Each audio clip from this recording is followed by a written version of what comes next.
الناس اللي طلعوا فوق بينسوا ان هم كانوا مع الناس اللي تحت، ومن هنا بتبدأ الفرقة، وكل واحد يبدأ يقولك انت مين وابن مين، انت بتعمل ايه وانا بعمل ايه، شوف انت ماشي ازاي وانا ماشي ازاي، زي ما بيقول احمد سعد. لما قعدت افكر كده في كلمة قبيلة حسيت ان هي لها علاقة كده بحاجة شبه القلب شوية، يعني هو مش المعنى الصحيح، ولكن من ترابط الناس وتواجدهم مع بعض وقلبهم على بعض بحس ان ليه علاقة بالموضوع.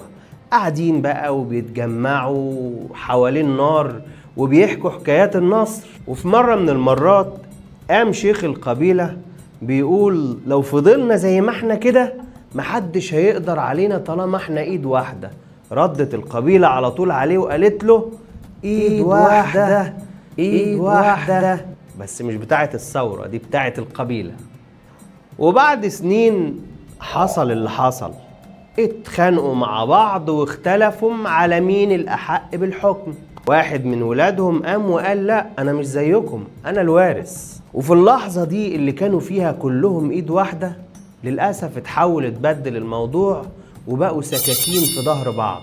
عايز أقول لك بقى عمنا ابن خلدون كتب الكلام ده من 600 سنة تقريبا وسماه العصبية. وبالمناسبة العصبية مش اللي دماغك فيها اللي هي الغضب يعني وكده، لا، هي القلب والعصب والتكاتف والانتماء والقوة والتجمع حوالين هدف واحد. ابن خلدون بيقول ان العصبية دي ممكن تبني دول وممالك وتهدمها لو فكرة العصبية دي تتحولت من ترابط لتسلط على رقاب بعض. ابن خلدون كان راجل بيبص جوه الناس قبل ما يبص في التاريخ. ابن خلدون بيقول ان الناس طالما متفرقة عن بعض عمرهم ما يقيموا دولة، طبعا علشان كل واحد لوحده. العصبية، الدولة بتبدأ من جماعة مترابطة او قبيلة او عشيرة او اهل او قرية، والمفتاح في ده كله العصبية. بس مش العصبية اللي هي الغضب، لا، ابن خلدون كان بيقصد الولاء المشترك والانتماء والقوة اللي بتجمعك بغيرك علشان تحققوا هدف واحد. وهنا بقى القبيلة لما بتتعرض لخطر بيظهر طبعا البطل والناس كلها بتتلف حواليه، ومن هنا بتتولد الدولة. قالك العصبية دي بتدي شرعية وبتدي طاقة وبتدي دافع للتوسع والنمو، ده طبعا على حد قول ابن خلدون. بس المشكلة بقى انها بتبقى زي النار، لو ما قدرتش تكون حاكم الموضوع ده وماسكه النار دي بتولع في كل اللي حواليه. ابن خلدون بيقول لك ان اول ما الدولة بقى بتكبر وبتقوى كده الناس اللي طلعوا فوق بينسوا ان هم كانوا مع الناس اللي تحت، ومن هنا بتبدأ الفرقة وكل واحد يبدأ يقول لك انت مين وابن مين، انت بتعمل ايه وانا بعمل ايه، شوف انت ماشي ازاي وانا ماشي ازاي، زي ما بيقول احمد سعد.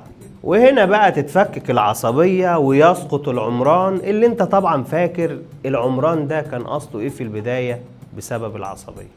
كل دولة طبيعة حالها كده ان هي بتبدأ بعصبية، بس لو العصبية دي اتحولت من حب لتحكم ومن تعاون لفرقة، الدولة دي لا محالة هتقع ولو بعد حين، وده طبعا على حد قول ابن خلدون. وهنا ابن خلدون بيقول لك المقولة الجميلة ديت: الدولة تبدأ حين يجتمع الناس وتنهار حين يتفرقوا قلوبا ولو اجتمعوا أجسادا. في الحلقة الجاية هنتكلم عن حاجة مرعبة جدا، وهو بيقول فيها ليه الطرف هو بداية أي انهيار، وإزاي الرفاهية اللي احنا كلنا بنطمح ليها بتحول الناس اللي جايين بعدنا من إن هم ما يقدروش يكملوا الطريق. ما تنساش الاشتراك لو انت جديد، ولايك وشير وتعليق تقول لي رأيك فيه لو عجبك طبعا، ولو ما عجبكش برضك لايك وشير، مش هيحصل اي حاجة، علشان نقدر نوصل المحتوى ده لأكبر عدد ممكن. وهل الحفلة اللي معمولة على ابن خلدون دي تستاهل فعلا ده كله؟ ابن خلدون مؤسس علم الاجتماع الأول في العالم. قول لي رأيك وشاركني فيه في التعليقات. وبس كده، سلام.